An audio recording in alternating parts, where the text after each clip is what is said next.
प्रधानमंत्री मोदी के दूसरे कार्यकाल का पहला कैबिनेट विस्तार, 36 नए चेहरे, 14 मंत्रियों की शपथ। लेकिन चर्चा विस्तार से पहले हुए 12 मंत्रियों के इस्तीफे की। बुधवार को प्रधानमंत्री नरेंद्र मोदी ने अपने दूसरे कार्यकाल में पहले केंद्रीय मंत्रिमंडल का विस्तार किया, लेकिन चर्चा नए मंत्रियों के शपथ ग्रहण से ज्यादा पुराने मंत्रियों के इस्तीफे की रही। चाहे केंद्रीय स्वास्थ्य मंत्री डॉक्टर हर्षवर्धन हो या केंद्रीय शिक्षा मंत्री प्रकाश जावड़ेकर या सूचना एवं प्रौद्योगिकी मंत्री रविशंकर प्रसाद, किसी ने नहीं सोचा था कि विस्तार से पहले ही एक साथ इतने मंत्रियों के इस्तीफे का बम फूटेगा।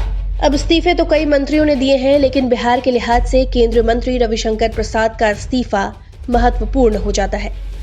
इस इस्तीफे पर लोगों की खास दिलचस्पी इसलिए भी है क्योंकि रविशंकर प्रसाद का पोर्टफोलियो एक तो काफी प्रमुख था, दूसरी ही तरफ बीते कुछ महीनों से ट्विटर और भारत सरकार के बीच चल रही खींचतान में वो अग्रणी भूमिका निभा रहे थे। हाल ही ट्विटर ने अपनी कॉपीराइट नीति का हवाला देते हुए रविशंकर प्रसाद का अकाउंट तक लॉक कर दिया था। लेकिन इस पूरे मामले की शुरुआत कैसे हुई? रविशंकर प्रसाद से चूक कहां हो गई और ऐसी क्या स्थिति बनी कि उनसे उनका इस्तीफा ही मांग लिया गया? सबसे पहले बात रविशंकर प्रसाद की करते हैं। रविशंकर प्रसाद पटना साहिब से लोकसभा सांसद हैं। मोदी सरकार के पहले कार्यकाल यानी 2014 से केंद्रीय मंत्रिमंडल का हिस्सा रहे हैं। रविशंकर प्रसाद के पास कानून एवं न्याय, सूचना एवं प्रौद्योगिकी जैसे महत्वपूर्ण विभाग थे। साल 2014 से साल 2021 तक उनके पास यही विभाग रहे। साल 2001 में अटल बिहारी वाजपेयी की सरकार में पहली बार केंद्रीय मंत्री बने। रविशंकर प्रसाद बीजेपी के काफी अनुभवी और विश्वसनीय नेता हैं, लेकिन ऐसी क्या नौबत आई कि प्रधानमंत्री ने उनसे उनका इस्तीफा मांग लिया? दरअसल ये सब कुछ शुरू हुआ 6 महीने पहले, जब दिल्ली में किसानों ने ट्रैक्टर रैली निकाली। यहीं से ट्विटर के साथ चल रहे विवाद की शुरुआत हुई और ये विवाद बढ़ता ही चला गया।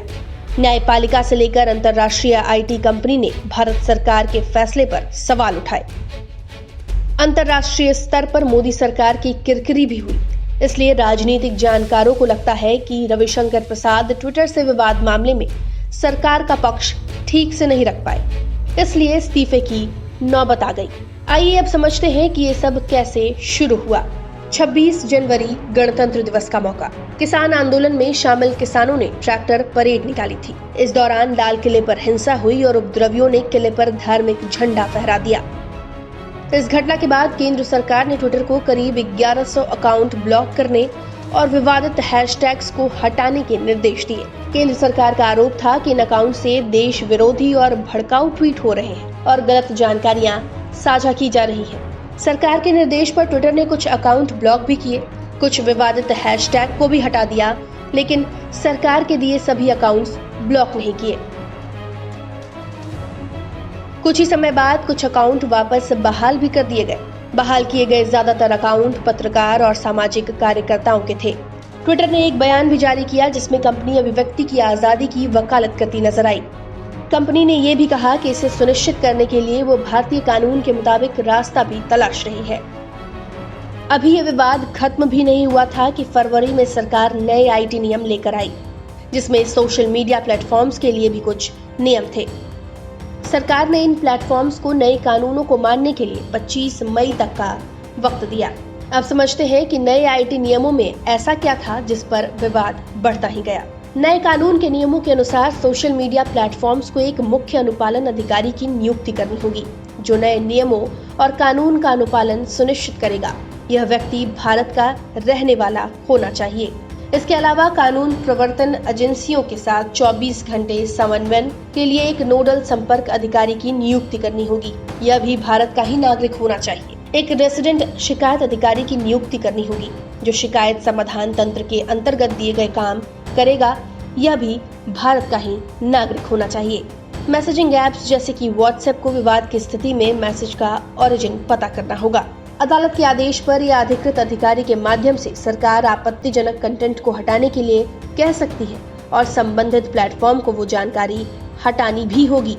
आईटी नियम 2021 के नियम 7 के आधार पर कोई भी मध्यस्थ आईटी नियमों का पालन नहीं करता है तो वे स्वचालित रूप से कानूनी दायित्व से अपनी वैधानिक छूट खो देते हैं।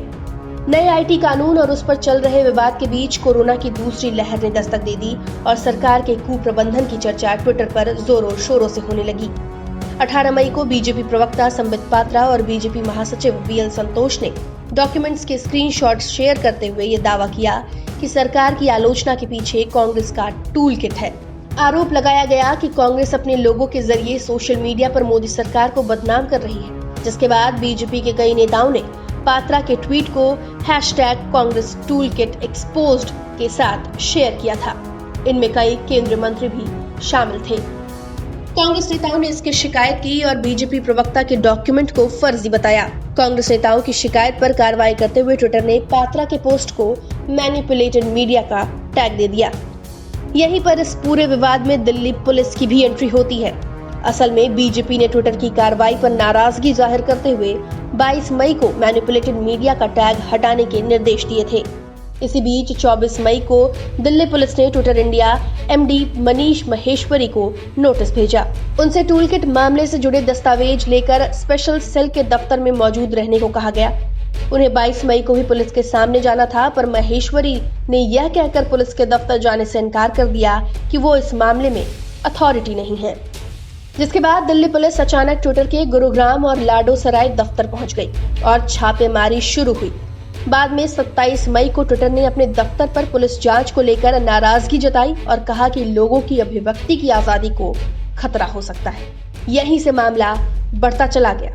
केंद्र सरकार से बार बार नोटिस मिलने के बावजूद ट्विटर ने तय समय यानी 26 मई तक नए आईटी कानून का पालन नहीं किया, जबकि ट्विटर ने अपने आधिकारिक बयान में कहा है कि भारत सरकार के नए आईटी रूल्स को फॉलो किया गया है और इसके लिए एक अंतरिम मुख्य अनुपालन अधिकारी भी नियुक्त कर दिया गया है। लेकिन जैसा कि आईटी कानून का नियम ये कहता है कि कोई भी मध्यस्थ आईटी नियमों का पालन नहीं करता है तो वे स्वचालित रूप से कानूनी दायित्व से अपने वैधानिक छूट खो देते हैं। इस मामले में भी ट्विटर ने आईटी नियमों 2021 का पालन न करके 25 फरवरी से 90 दिनों की समाप्ति के बाद अपनी वैधानिक प्रतिरक्षा खो दी। ट्विटर से इंटरमीडिएरी प्लेटफॉर्म का दर्जा छिन गया और देश के अलग अलग हिस्सों में उस पर एफआईआर दर्ज होने लगे। यानी ट्विटर अब भारत में थर्ड पार्टी गैर कानूनी कंटेंट के लिए भारतीय दंड संहिता के तहत कार्रवाई के लिए उत्तरदायी है। आईटी एक्ट की धारा 79 के तहत पहले ट्विटर को लीगल प्रोटेक्शन मिला हुआ था। जारी खींचतान के बीच 5 जून को खबर आई कि ट्विटर ने उपराष्ट्रपति वेंकैया नायडू और राष्ट्रीय स्वयंसेवक संघ के सरसंघ चालक मोहन भागवत के निजी ट्विटर हैंडल से ब्लू टिक हटा दिया। सरकार ने इसे ट्विटर की बदमाशी का नाम दिया, तो वहीं ट्विटर ने अपनी सफाई में कहा कि वेंकैया नायडू और मोहन भागवत के अकाउंट सक्रिय नहीं थे। ट्विटर की पॉलिसी के मुताबिक किसी अकाउंट के काफी समय से सक्रिय न रहने पर ऐसा होता है। हालांकि थोड़ी ही देर बाद दोनों ही हैंडल्स पर ब्लू टिक दोबारा दिखने लगे। ट्विटर से विवाद का ये मामला दिल्ली हाई कोर्ट तक पहुंच गया, लेकिन सबसे अधिक फजीहत तब हुई जब टकराव के बीच ट्विटर ने भारत के आईटी मिनिस्टर रविशंकर प्रसाद का अकाउंट ही कुछ देर के लिए ब्लॉक कर दिया। रविशंकर प्रसाद करीब 1 घंटे तक अपना अकाउंट एक्सेस नहीं कर पाए। ट्विटर ने इसके पीछे की वजह अमेरिका के डिजिटल मिलेनियम कॉपीराइट एक्ट का उल्लंघन बताया। हालांकि 1 घंटे बाद अकाउंट बहाल हो गया। संचार मंत्री ने अपने अकाउंट को ब्लॉक करने को लेकर कहा कि सोशल मीडिया कंपनी ने आईटी रूल्स के नियम 4(8) का उल्लंघन किया है। यह एक बड़ी घटना थी क्योंकि रविशंकर प्रसाद भारत के आईटी मिनिस्टर थे और नए आईटी नियमों को लेकर न केवल सरकार का पक्ष रख रहे थे, उन नियमों को बनाने और लागू कराने में बतौर आईटी मिनिस्टर उनकी भूमिका भी थी। अमेरिकी कंपनी ट्विटर चूंकि एक वैश्विक कंपनी है, इसलिए भारत सरकार से उसके टकराव की चर्चा न केवल भारत में हुई बल्कि दुनिया भर में हुई। रविशंकर प्रसाद ही अब तक इस मामले में सरकार की तरफ से मोर्चा संभाले हुए थे। अब उनके इस्तीफे के बाद ये तो साफ हो गया है कि उन्होंने अपना काम ठीक से नहीं किया। राजनीतिक जानकारों का भी यही कहना है कि रविशंकर के इस्तीफे के पीछे की बड़ी वजह ट्विटर विवाद को ठीक से हैंडल नहीं करना और सरकार की अंतर्राष्ट्रीय स्तर पर फजीहत कराना हो सकती है, जिसके जिम्मेदार कहीं न कहीं रविशंकर प्रसाद ही हैं। बिहार तक के लिए प्रेरणा की रिपोर्ट।